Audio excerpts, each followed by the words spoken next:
കാഴ്ചയിൽ നല്ലൊരു നാടൻ ആനയുടെ എല്ലാ കെട്ടും മട്ടും ഇവനുണ്ടെങ്കിലും സ്വദേശം ബീഹാറാണ്. വളരെ ചെറിയ പ്രായത്തിൽ തന്നെ ഇവൻ കേരളത്തിൽ വന്നു. ഏതാണ്ട് 10-11 വയസ്സുള്ളപ്പോൾ തൃശ്ശൂർ വഴി ഹരിപ്പാടിനടുത്താണ് ആദ്യത്തെ ലാൻഡിംഗ്. ഒരു റേഷൻ വ്യാപാരിയായിരുന്നു ഉടമ. ആശിച്ചും കൊതിച്ചും കാത്തിരുന്നുമാണ് അയാൾ ഇവനെ സ്വന്തമാക്കുന്നത്. വരുമ്പോൾ ഒരസൽ കുട്ടിക്കുറുമ്പൻ. 1989-90 കാലഘട്ടത്തിലാണ് ഉള്ളൂർ ബാലസുബ്രഹ്മണ്യ ക്ഷേത്ര സംരക്ഷണ സമിതിയും തിരുവിതാംകൂർ ദേവസ്വം ബോർഡും കൂടി ചേർന്ന് തീരുമാനിച്ച് ഇവന് ക്ഷേത്രത്തിലേക്ക് വാങ്ങുന്നത്. സുബ്രഹ്മണ്യൻ്റെ നടയിൽ ഇരുത്തിയ നാൾ മുതൽ ഇവൻ ഉള്ളൂർ കാർത്തികേയനായി. അന്നിവന് ഏകദേശം 12-13 വയസ്സ് പ്രായം. ഇവിടെ എത്തിക്കഴിഞ്ഞതിന് ശേഷമാണ് ശരിക്കും ഇവനൊരു പുരുഷ പ്രജയായി മാറുന്നത്. സാധാരണ കൊമ്പനാനകളിൽ നീരുറയ്ക്കുന്ന പ്രായം എന്ന് പറയുന്നത് അതിൻ്റെ 16-17 വയസ്സുകളിലാണ്. എന്നാൽ അതിനു മുന്നേ തന്നെ നീരിൻ്റെ ചില ലക്ഷണങ്ങൾ കാണിച്ചു തുടങ്ങും. ആ ലക്ഷണങ്ങളെ മൊടനീര് എന്നാണ് അറിയപ്പെടുന്നത്. നമ്മുടെ നാടൻ പ്രയോഗത്തിലുള്ള മൊടയുടെ സർവ്വ ലക്ഷണങ്ങളും ആന ഇക്കാലത്ത് കാണിക്കും.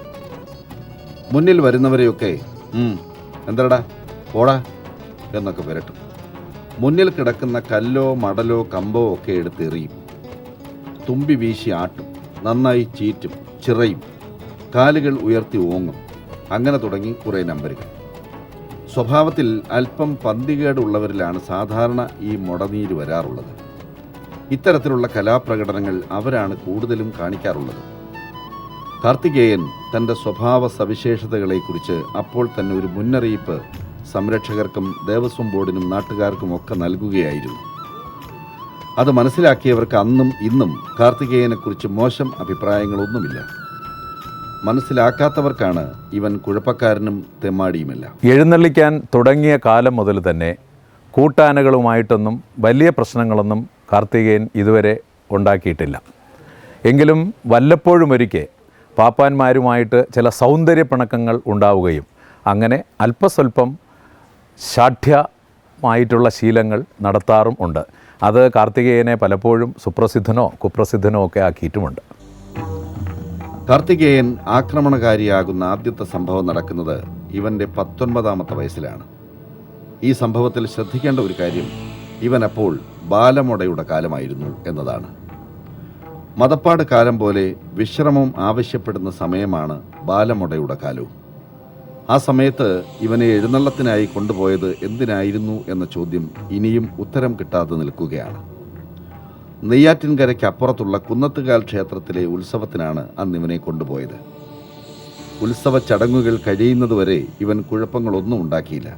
ഉത്സവം കഴിഞ്ഞ് ആളും ആരവവും ഒക്കെ ഒഴിഞ്ഞപ്പോൾ കാർത്തികേയനും പാപ്പാന്മാരും മടങ്ങുവാൻ തുടങ്ങി. ലോറിയിലൊന്നുമല്ല യാത്ര, വഴിയടിച്ചുള്ള പോക്കാണ്. കുറേ ദൂരം ക്ഷമയോടെ തന്നെ കാർത്തികേയൻ നടന്നു. അങ്ങനെ നടന്ന് അമരവിള ചെക്ക് പോസ്റ്റിൻ്റെ അരികിലെത്തി. 1-ാം പാപ്പാനായ പ്രഭാകരൻ ആനയുടെ പുറത്തും 2-ാം പാപ്പാൻ രാജേന്ദ്രൻ തൊട്ടു പിന്നാലെ സൈക്കിളിലുമാണ് വന്നത്.